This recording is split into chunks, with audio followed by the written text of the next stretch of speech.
They say some places were never meant to be touched by humans, places where pain sank into ground so deep, even the air remembers the screams. This island off the coast of Italy is one of those places. People call it cursed. Locals won't even say its name out loud. It's surrounded by water, fog, and stories so terrifying they sound impossible until you stand on its soil and feel something watching you. This isn't just another ghost story. This island, Poveglia, was once a dumping ground for plague victims, then a mental hospital where terrible things happened. Thousands died here. Some say their souls never left. And the worst part? That's not even the beginning. Before we dive into the real stories from this haunted place, take a second to subscribe. I share true horror stories from all over the world. Stories that dig under your skin and stay with you.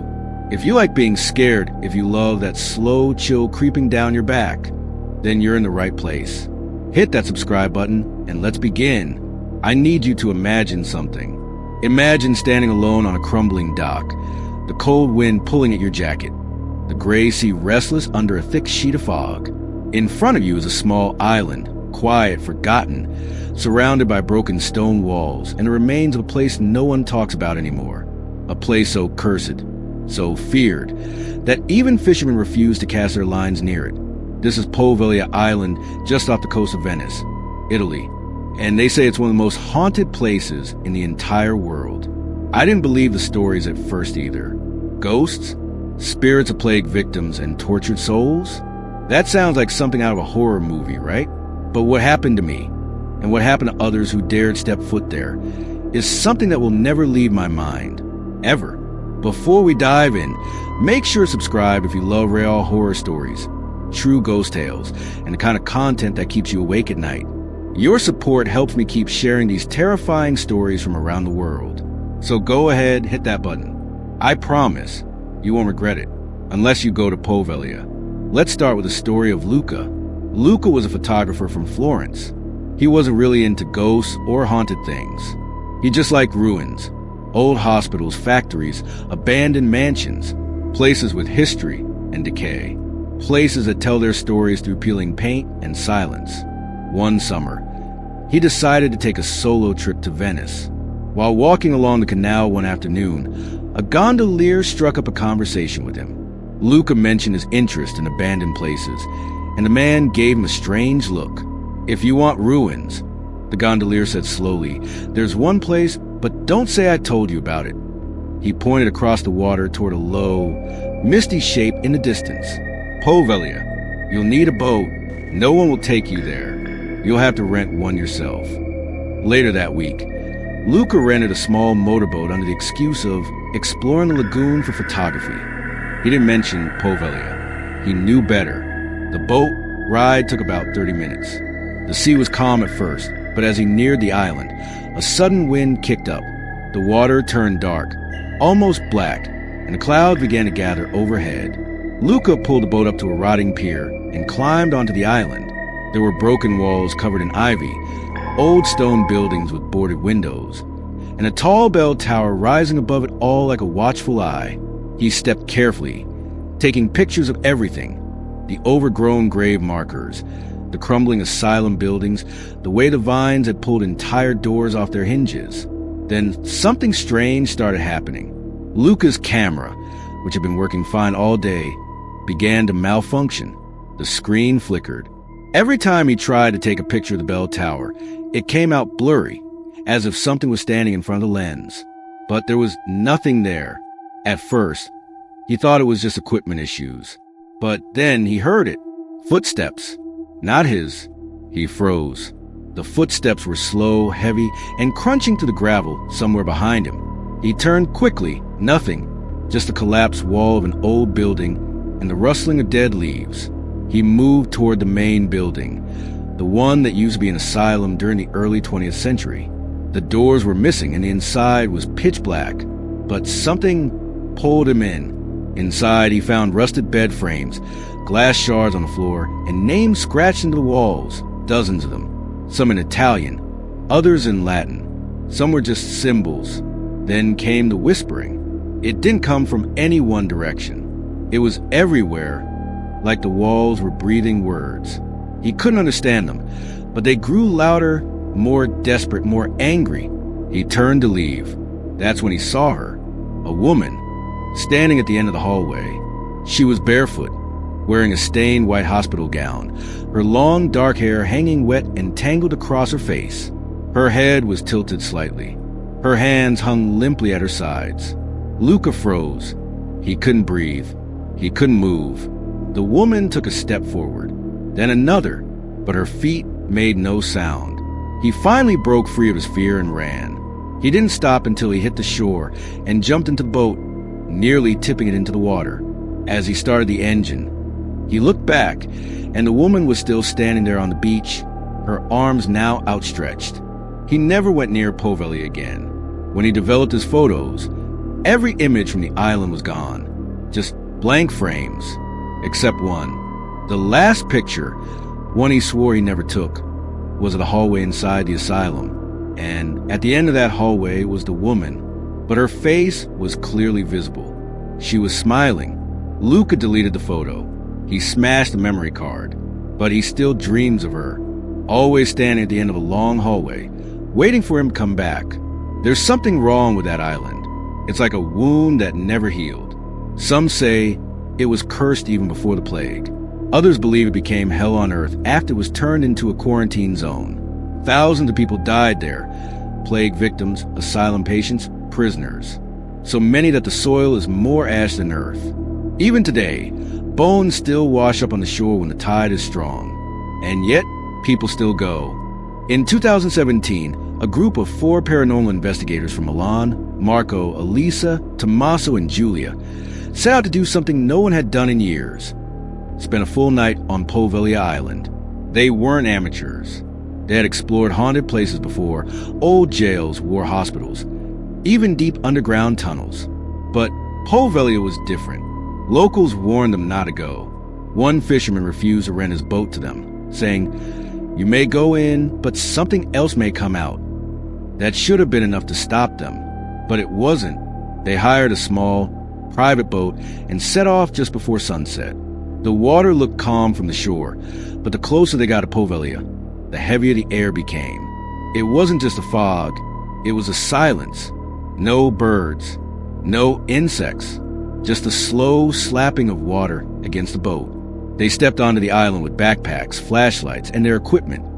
Cameras, EMF meters, thermal scanners, and recorders for EVP, electronic voice phenomena. The plan was simple. Set up base inside the old hospital building and split into 2 groups to explore. One pair would stay near the bell tower. The other would explore the southern wing of the building where patients were once kept in solitary confinement. They set up their base just after 8 p.m. It was already getting dark. At 8:43 p.m., Marco and Elisa headed toward the bell tower. Tommaso and Giulia stayed behind to monitor audio. At 9:11 p.m., Marco radioed back. "Elisa is feeling sick," he said.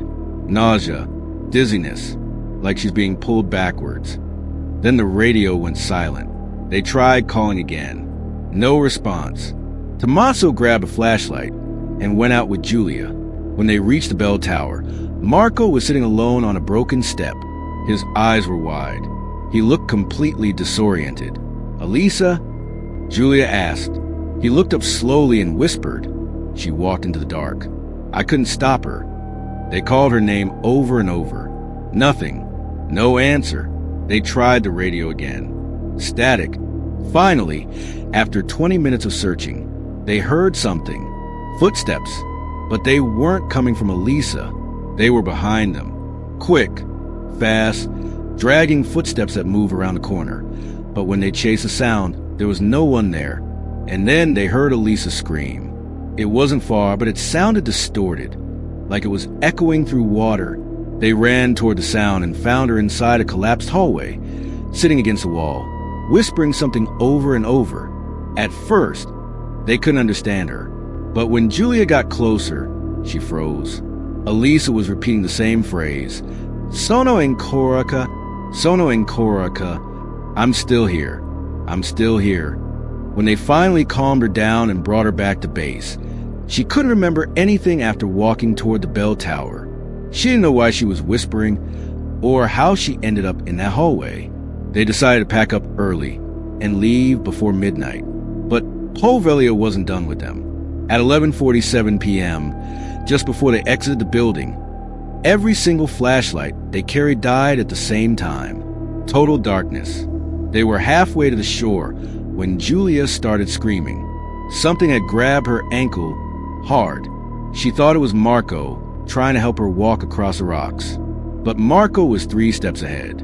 They shined a weak backup light toward her foot. There were scratches, deep, fresh ones, like fingers had clawed into her skin. Once back on the boat, they all agreed to never speak of it again. But they didn't get to make that choice. 2 weeks later, Julia posted a video on her private Instagram. She was crying. She said she had started hearing whispers at night, in her apartment, in her car, sometimes even in the bathroom while she was in the shower. Always the same whisper, "I'm still here." Elisa moved out of Milan and went completely offline. Tommaso quit the paranormal group and never answered calls again. Marco? He returned to Poveglia once, alone. He wanted answers, closure. No one knows what happened on that trip. But after he returned, he started posting strange drawings. Faces without eyes, the bell tower bleeding into the sea, and a shadowy woman with outstretched arms. 3 months later, Marco went missing. His boat was found drifting just off the coast. Empty, the engine still running. The police never found a body. People still claim that if you sail too close to the island at night, you can hear the bell tower ring, even though the bell was removed long ago. And sometimes when the water is still, you might see a woman standing on the shore, waiting. Some say it's the spirit of a nurse who died in the asylum. Others say it's something older, something that's always been there. In the next part, I'll share a story from a Venetian diver who was hired to inspect the foundations of the island from underwater. What he saw beneath the waves still haunts him to this day. Some people think the horrors of Poveglia Island are only above the surface. They're wrong. In 2009, a man named Alessandro was hired by a private restoration group. They weren't trying to fix the island, just gather structural data. There was talk of turning parts of the place into a luxury retreat. If you can believe it, rich investors who had no idea what they were getting into. Alessandro was a commercial diver. Tough guy, mid-40s, ex-Navy, didn't scare easy. His job was to dive near the edge of the island and inspect the old stone foundations to see if anything was collapsing into the sea. He took the job because the pay was good and because he didn't believe in ghosts. He told his wife it would just be a quiet day underwater. But when he came back, he never dove again. Alessandro arrived on a small charter boat with support tech and a marine biologist. They dropped anchor about 30 meters from the island. The weather was calm. The sea was flat. Nothing felt wrong at first. He suited up, adjusted his air tanks, and slipped into the water just after 10 a.m. For the first few minutes, everything seemed normal. The visibility wasn't great, but not unusual for the lagoon. He swam toward the edge of the island, flashlight cutting through the greenish darkness. He passed broken stone columns, parts of collapsed pier, and a rusted anchor tangled in seaweed. All things he expected. But then, as he got closer to the foundation wall of the island, he noticed something strange. The ground below him wasn't stone. It was bone. At first, he didn't understand what he was seeing. The shapes were too perfect, too human. But as he hovered closer, he realized the seabed was filled with skulls, ribs, and fragments of broken skeletons. Thousands of them, stacked, layered, as if the island had been bleeding into the sea for centuries. He stopped breathing for a second. He turned to radio his team, but his radio was silent. No static, no voice, just dead air. Then he heard something, even though he was 20 meters underwater. It was faint at first, a whisper, not in his ears, but inside his mind. A language he didn't recognize. Fast, cold, constant, like a broken prayer on repeat. The whispering got louder the deeper he went. Then he saw her, a figure in the distance, standing, not floating, standing on the seabed just ahead. She was wearing what looked like a white dress or gown, flowing in the current. Her face was pale, blurred. Her arms were by her sides, stiff. Still, he froze. She didn't move. He waved his flashlight to get a clearer view, but in that exact moment, his light flickered and went out. Darkness swallowed him, and then she moved, not with swimming motions, but gliding, fast, like water didn't affect her at all, straight toward him. He kicked backward, panicked, heart racing, bubbles exploding from his mask. He couldn't see. He couldn't hear anything except that prayer, louder now, screaming in his mind.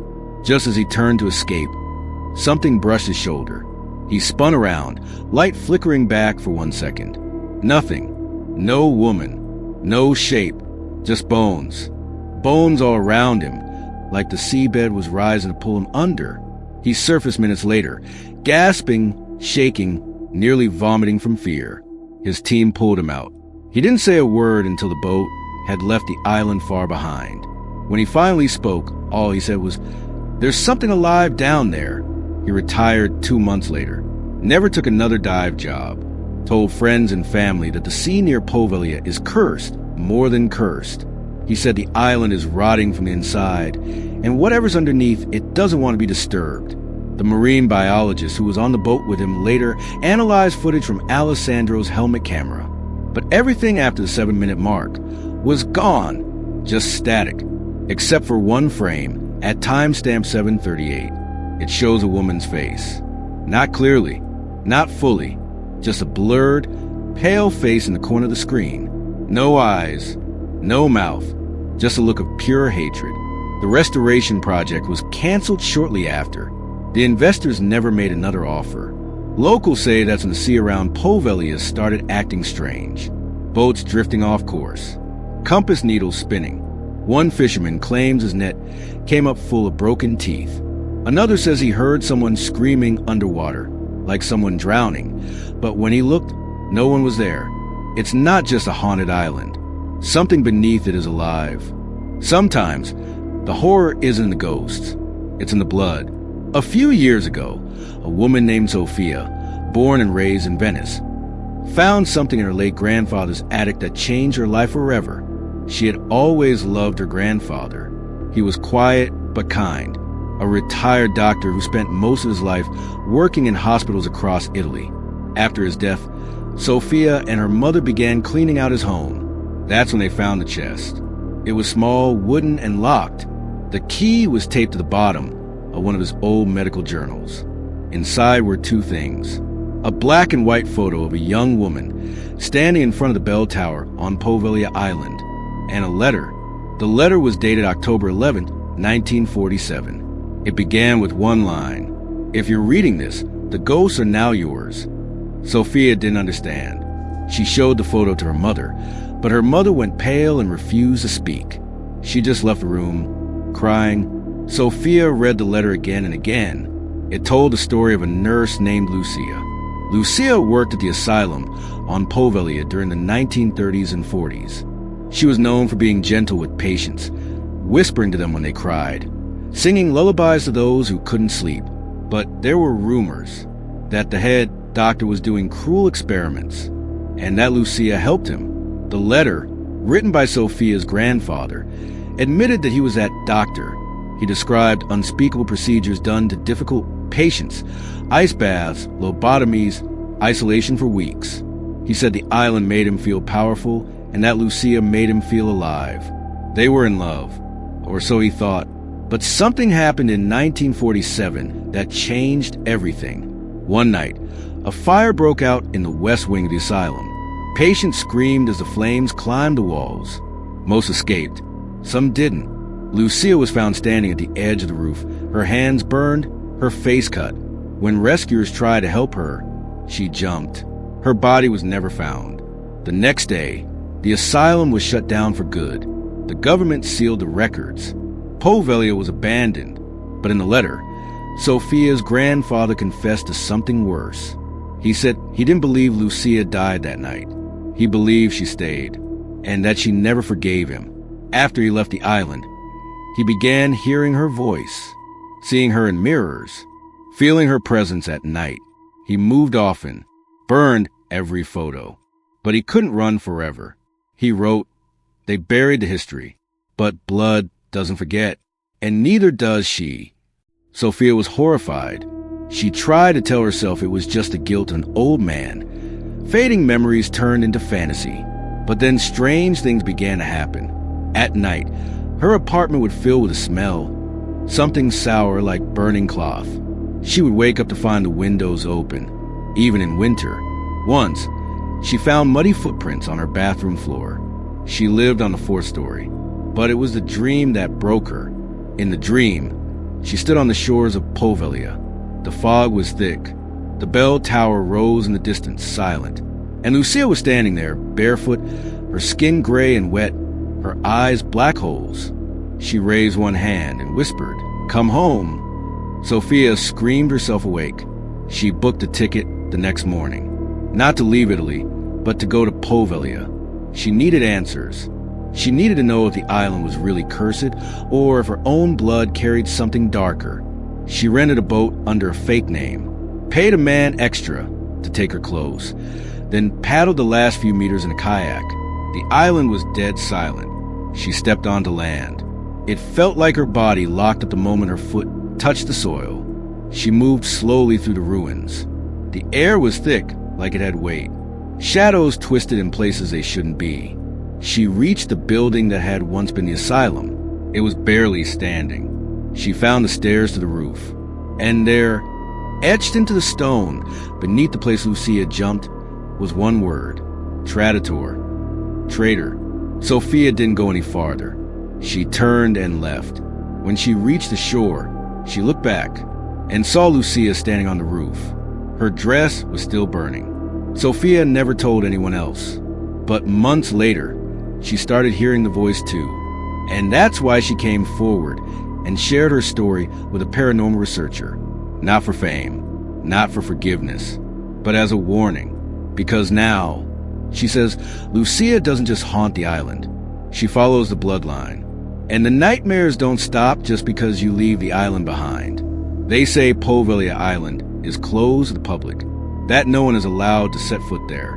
But people still try, and some never come back the same. The bones in the sea, the voices in the halls, the woman in white, they're all part of something much older than any asylum or plague pit. Something that feeds on memory, fear, and regret. And if you're ever in Venice, don't look across the water at night. Because if the fog clears just enough, and you see a figure on the beach waving at you, don't wave back. Not unless you want to take her place.